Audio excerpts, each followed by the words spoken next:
Bonjour, mon nom est Jennifer Mignot. Je suis une mère, une fille, une amie, puis je suis aussi l'épouse d'un ancien combattant. J'en suis très fière d'ailleurs, c'est mon héros. J'ai commencé une série de capsules, en fait, c'est la première, où est-ce qu'on a envie, mon époux et moi, de partager avec le reste du monde notre expérience. Laissez-moi vous dire que ça nous demande pas mal de courage. On s'est pratiqué plusieurs fois. Ça fait 30 fois qu'on recommence ces vidéos-là. Pas parce qu'on ne sait pas quoi dire, mais parce qu'en même temps, l'impact que ça aura, ben, on ne le sait pas. Sauf que on a envie de se faire entendre. Vous savez, à tous les jours, moi, je vis avec un conjoint qui est atteint du syndrome de stress post-traumatique. Puis ce que je constate, d'une part, c'est que les gens sont capables de comprendre, d'intellectualiser le diagnostic, mais il reste qu'il y a beaucoup d'incompréhension quand vient le temps de reconnaître et d'accepter un comportement qui est inhérent à ce diagnostic-là. Et la raison pour laquelle j'ai envie aujourd'hui de créer ces capsules-là, c'est de un, pour sensibiliser les gens à ce qu'est le syndrome de stress post-traumatique et des impacts qu'elles ont sur notre famille, sur les conjoints, mais aussi d'arriver à me faire entendre par les décideurs. Parce que je pense qu'il y a plusieurs femmes comme moi qui, avec les années, se sont construites une forteresse de solitude.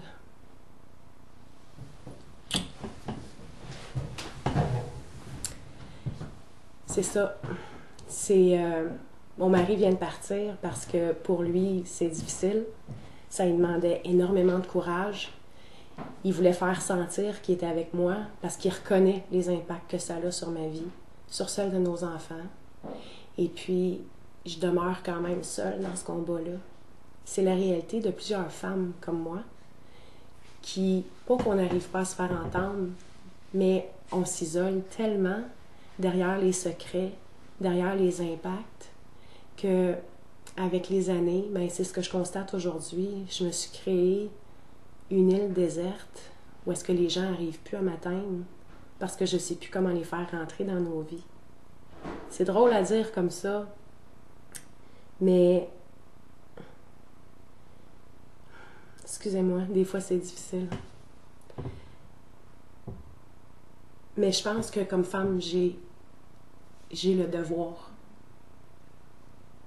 de partager tout ce que ça implique. Parce que je suis rendue là dans ma vie. Parce que, comme épouse, j'ai plusieurs fois demandé de l'aide. Puis je pense que si j'avais eu un petit peu plus d'aide, ben des années plus tard, parce que ça fait maintenant 8 ans que mon mari est suivi, puis ça fait des années que mon mari travaille très fort. C'est la raison pour laquelle d'ailleurs, ben moi je suis encore avec lui. Parce que je reconnais le combat qu'il doit mener. Mais en ce que je fais comme constat, c'est que des années plus tard, si j'avais été mieux outillée, je l'aurais mieux accompagné. Puis il y a des fois où est-ce que j'y ai fait du mal par mes commentaires, par mes attitudes. Puis je pense qu'il y a des fois que j'ai pas nécessairement supporté les efforts thérapeutiques qu'il recevait, puis dans lesquels il s'investissait. Donc, aujourd'hui, on vit avec beaucoup de solitude. Beaucoup de solitude. Ben, il y a les deux enfants de mon mari, ils n'ont plus de contact avec leur père. Et leur père n'a plus de contact avec eux autres non plus. Ça fait des années qu'il n'y a pas de contact avec ma belle famille. Moi aussi, j'ai réussi et je dis j'ai réussi, à repousser les amis proches que j'avais parce que c'est difficile de toujours parler de ce qu'on vit à tous les jours. Puis à un moment donné, on se sent tellement incompétent, puis on a tellement l'impression que c'est toujours le même discours qui revient. Je suis retournée aux études en septembre dernier. J'étudie le travail social. Et pour moi, ça a été vraiment révélateur parce que pour la première fois de ma vie avec mon mari, je suis allée chercher des outils qui sont concrets puis qui ont vraiment fait une différence, autant dans la qualité de notre relation que dans son rétablissement à lui. Donc, des cours comme relation d'aide, où est-ce qu'on m'a appris à écouter. Écouter. Ah, c'est le mot magique. Si seulement les gens pouvaient juste écouter. C'est la raison pour laquelle je parle.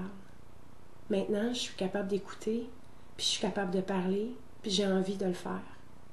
Donc, les prochaines capsules, je vais vraiment aborder des thèmes parce que je me dis, ben, si j'aborde segment par segment tous les défis, ben, peut-être que pour les gens autour de nous, puis les autres femmes aussi qui vont se reconnaître là-dedans, ben, on va arriver à mieux comprendre l'ampleur de ce qu'on vit. Puis il y a peut-être des gens qui vont davantage non seulement nous entendre, mais reconnaître aussi l'impact positif et négatif qu'on peut avoir. Donc, là-dessus, j'ai envie de dire merci. Merci à tous ceux qui nous supportent, même s'ils ne comprennent pas. J'ai envie de dire merci aussi à ceux qui ne nous lâchent pas. J'ai envie de dire, je suis désolée. Je suis désolée aux amis à qui j'ai pas pu être amie parce que c'était trop. Je suis désolée, maman. J'aimerais ça aller te voir plus souvent. Mais ma réalité fait en sorte que c'est pas toujours possible pour moi.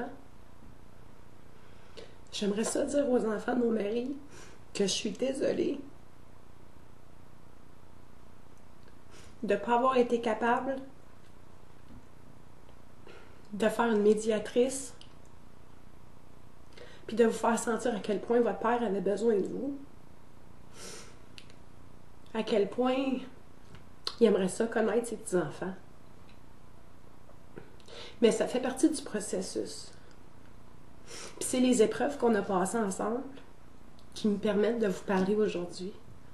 Puis qui nous permettent de le faire parce que je tiens à souligner le courage extraordinaire de mon mari qui me laisse parler, qui m'encourage.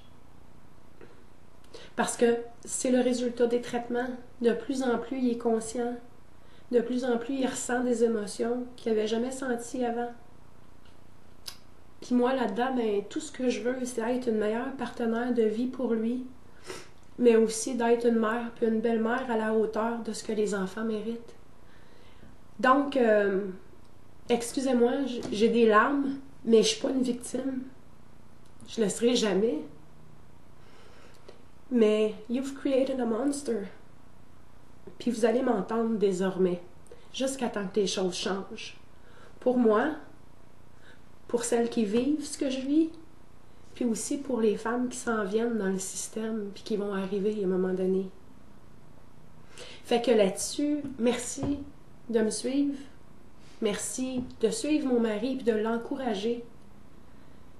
Merci d'être là pour nous autres. Puis j'espère que si dans votre vie, vous connaissez un ancien combattant, que vous allez peut-être le regarder avec plus de compassion.